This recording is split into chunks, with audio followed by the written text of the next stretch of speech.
আচ্ছা, আমি আপনাকে কেমন ইলেকশন ইঞ্জিনিয়ারিং হচ্ছে এটা একটা দিই। আমার কাছে আমার সিরাজগঞ্জ 6 আসনের যে বিএনপির মনোনীত প্রার্থী এম এ মুহিত সাহেব, উনার হচ্ছে হলফনামা আর একটা কোম্পানি রেজিস্ট্রেটেড ইউকে তে কোম্পানি ফাইল আছে। আপনি জাস্ট এটা দেখেন একটু।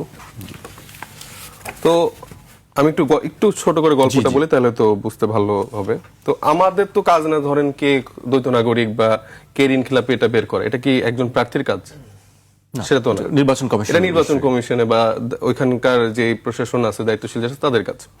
তো আমরা যখন আমাদের মনোনয়ন বৈধতা পেল, যেদিন আমাদের ঘোষণা করলো, তখন আমি দেখতে পেলাম যে সোশ্যাল মিডিয়াগুলোতে এম এ মুহিত সাহেব আছেন, উনার ব্যাপারে হচ্ছে দ্বৈত নাগরিকত্বের বিভিন্ন ইনফরমেশন আসা শুরু করলো।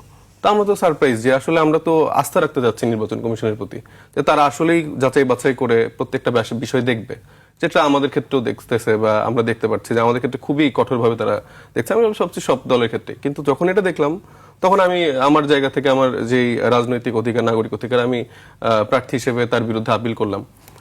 আপিল করার সময় আমি তাদেরকে জিজ্ঞেস করলাম যে আপনারা কি এটা ভেরিফাই করেন নাই? বলছে এটা তো আপনারা দেখবেন, আপনারা বের করেন। তো তাদের এই কথাটা শুনে প্রথমে বুঝলাম যে আসলে তারা কতটুকু একটা দলের প্রতি বায়াসড। ঠিক আছে, ফাইন।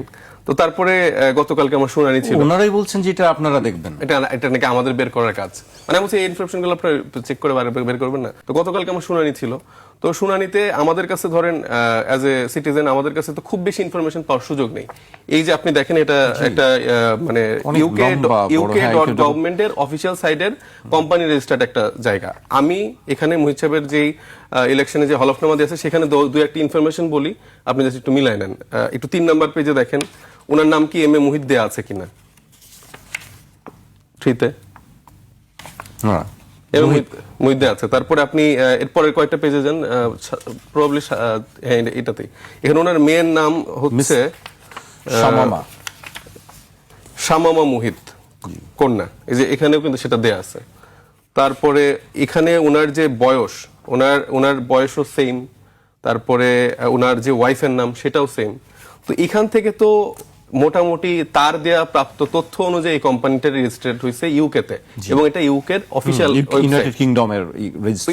তো এই ইনফরমেশনটা দিছি, দেওয়ার পরে এখন যখন আপিল শুনানি হচ্ছে, তো সেখানে আমাদের সাইড থেকে যখন আমরা জাস্ট বলার চেষ্টা করলাম, উনি সরাসরি ওনার দিকে চলে গেল জাস্ট কয়েকটা কোশ্চেনে, যে আচ্ছা আপনি কি ওখানকার নাগরিক? মানে উনি পারলে কোশ্চেনের উত্তরটাও দিয়ে দিচ্ছে। উনি বলার চেষ্টা করছে যে না, আমি মানে সারা জীবন পড়ালেখা এখানে করছি, তারপরে 15 বছর ওইখানে পিএইচডি করছি, বা এরকম সেই ইনফরমেশন দেওয়ার চেষ্টা করলো।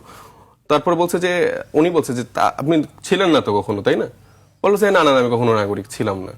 তো এই আমরা যখন আমাদের সাইট থেকে যখন বলার চেষ্টা করলো, বলছে যে হ্যাঁ, এটা একটা থার্ড পার্টি ওয়েবসাইটের ইনফরমেশন, এটা কোনো এরকম ভ্যালিড না। তো আমি এতগুলো তথ্য দিলাম, যেখানে অনেকগুলো ইনফরমেশন একসাথে মিলতেছে। তো আপনার তো সুযোগ ছিল যে এই ইনফরমেশনের থ্রুতে তার পাসপোর্ট নাম্বার বা যাচাই বাছাই করার সুযোগটা ছিল, সেই সুযোগটাই তো আপনারা নিলেন না। এবং তাকে মানে উইদিন ধরেন 5 to 10 মিনিটসের মধ্যে ওনারটা জাস্ট শুনেই তাড়াতাড়ি করে বলে হ্যাঁ, আপনার এটা বৈধ।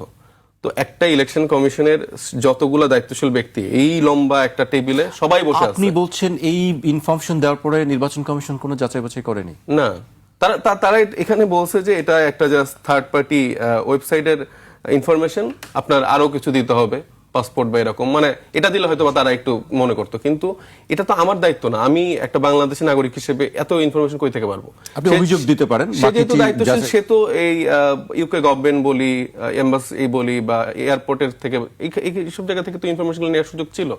তাদের সেই সদিচ্ছাটা নাই, কারণ তারা এটা ছেড়ে দিয়ে রাখছে। এরকম বিএনপির আরো 20-এর অধিক প্রার্থী আছে যাদের দ্বৈত নাগরিকত্ব আছে। কালকে শুধু একটা মাত্র ইস্যু, যেটা ঋণ খেলাপির হাসনাত আব্দুল্লাহর সাথে যে প্রার্থী আছে, তারটা শুধু অবৈধ ঘোষণা করা হয়েছে।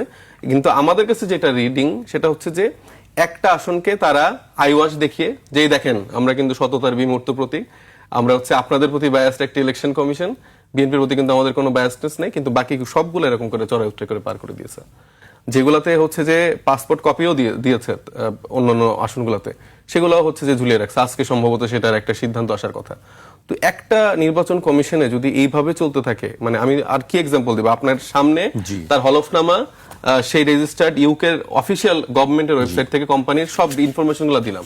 চাইলে যারা আমাদের দর্শকরা আছে তারাও একটু রিচেক করে নিতে পারেন, তাহলে বুঝেন আপনারা আসলে কোন নির্বাচন কমিশনের অধীনে কিভাবে আসলে ইলেকশনটা করতে যাচ্ছেন।